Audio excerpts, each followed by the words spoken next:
Hello everyone. तो इससे पहले हम लोग क्लास 11 की मैथ्स में कुछ क्वेश्चन सॉल्व कर रहे थे। तो उसके आगे क्वेश्चन क्या है, इसमें इसकी वैल्यू फाइंड करने कह रहा है प्रूफ करके हमें दिखाना है कि इस पूरे इक्वेशन की वैल्यू कितनी आएगी, माइनस का √2। तो हम लोग एक फॉर्मूला जानते थे, cos square B minus cos square A का फॉर्मूला क्या होता था, sine A plus B sine A minus B, और साइन ए प्लस बी और साइन ए माइनस बी किसका फॉर्मूला होता था, साइन स्क्वायर ए और माइनस का साइन स्क्वायर बी का। तो इसमें वैल्यूज हम क्या रखेंगे, बी किसे रखेंगे 33 डिग्री को, और ए किसे रखेंगे 57 को, और यहाँ पे ए क्या होगा 21/2 और बी क्या होगा 69। अगर यहाँ पे हम इसी फॉर्मूले को अप्लाई करेंगे तो ऊपर क्या लिखा हुआ है, cos B minus cos A के लिए फॉर्मूला क्या है, साइन ए प्लस बी। तो ए की वैल्यू कितनी है 57 और बी की वैल्यू कितनी है 33।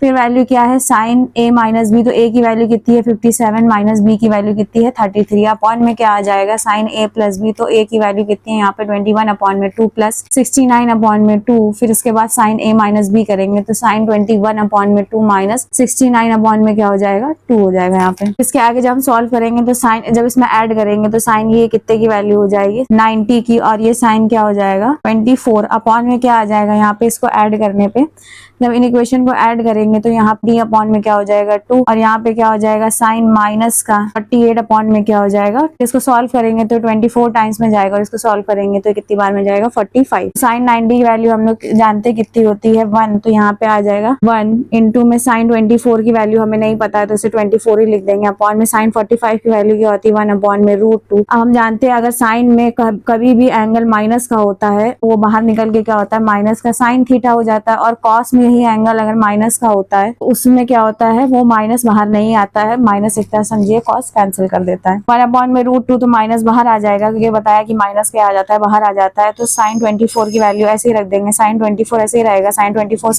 कैंसिल हो जाएगा, √2 ऊपर आएगा मल्टीप्लाई में तो माइनस का √2 ये क्या हो जाएगा प्रूव हो जाएगा, हेंस प्रूव। इसके बाद सेकंड क्वेश्चन में कह रहा है कि tan 45 प्लस एक्स और tan 45 माइनस एक्स अपॉन में tan 45 plus x minus tan 45 minus x equal किसके हमें दिखाना है cosec 2x। हम जानते हैं tan 45 प्लस एक्स को अगर अलग तरह सॉल्व करें तो यहाँ पे tan a प्लस b का फॉर्मूला लगेगा। फॉर्मूला क्या होगा tan a plus tan b upon में क्या हो जाएगा 1 माइनस में tan a इंटू में tan b। हम जानते हैं कि tan 45 की value 1 plus tan x upon में क्या हो जाएगी 1 माइनस tan x हो जाएगी। तो यहाँ पे डायरेक्ट वैल्यू रखी है इस पूरे इक्वेशन की 1 plus tan x upon 1 minus tan x, और यहाँ पे माइनस है तो फॉर्मूले में जहाँ प्लस दिख रहा है वहाँ माइनस, और जहाँ माइनस दिख रहा है वहाँ क्या हो जाएगा प्लस। माइनस और प्लस होने बाद ये बीच में माइनस प्लस का साइन है। इसके बाद इसका एलसीएम लेंगे, एलसीएम में क्या क्रॉस मल्टीप्लिकेशन करेंगे, यहाँ पे भी cross multiplication 1 plus tan x a b है 1 plus tan x a b है तो होल स्क्वायर हो जाएगा। होल स्क्वायर करेंगे तो a प्लस b का होल स्क्वायर का फॉर्मूला लगाएंगे तो 1 का स्क्वायर तो 1 ही होगा plus tan square x plus 2 tan x। Same यहाँ पे a माइनस b का फॉर्मूला लगाएंगे तो 1 का स्क्वायर प्लस tan स्क्वायर है माइनस 2 tan x। फिर यहाँ पे जब मल्टीप्लाई कराएंगे तो सेम फॉर्मूला यहाँ रखेंगे, लेकिन यहाँ पे जब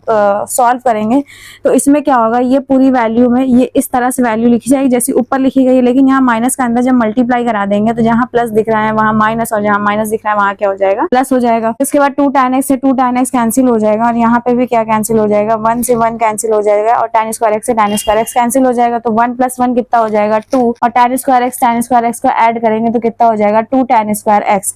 फिर ऊपर से 2 कॉमन लेके नीचे का 4 कैंसिल कर लेंगे तो 2 से 4 2 बार में चला जाएगा तो 1 प्लस tan स्क्वायर x। हम जानते हैं 1 प्लस tan स्क्वायर x किसके इक्वल होता है sec स्क्वायर x के अपॉन में tan x, और sec स्क्वायर x को कैसे लिख सकते हैं 1 अपॉन में cos स्क्वायर x, और tan x को sin x cos x। cos x से एक cos x क्या हो जाएगा कैंसिल हो जाएगा, cos x का जब डिवाइड कराएंगे नीचे तो वो इस टाइप में आ जाएगा। फिर हम जानते हैं sin 2 थीटा का फॉर्मूला, तो sin 2 थीटा इक्वल में क्या होता है 2 sin थीटा इंटू में cos थीटा। थीटा के प्लेस पे यहाँ x से रिप्लेस करा दें तो ये sin 2x का फॉर्मूला बन जाएगा। तो sin 2x, अब जब sin को हम इनवर्स करते हैं उल्टा लिखते हैं तो वो क्या हो जाता है cosec 2x, तो ये क्या हो जाएगा हेंस प्रूव। होप आपको ये क्वेश्चन समझ में आ गए होंगे। अगर आपको इसमें कुछ डाउट है तो पूछ सकते हैं। If you like then please subscribe and thank you for watching.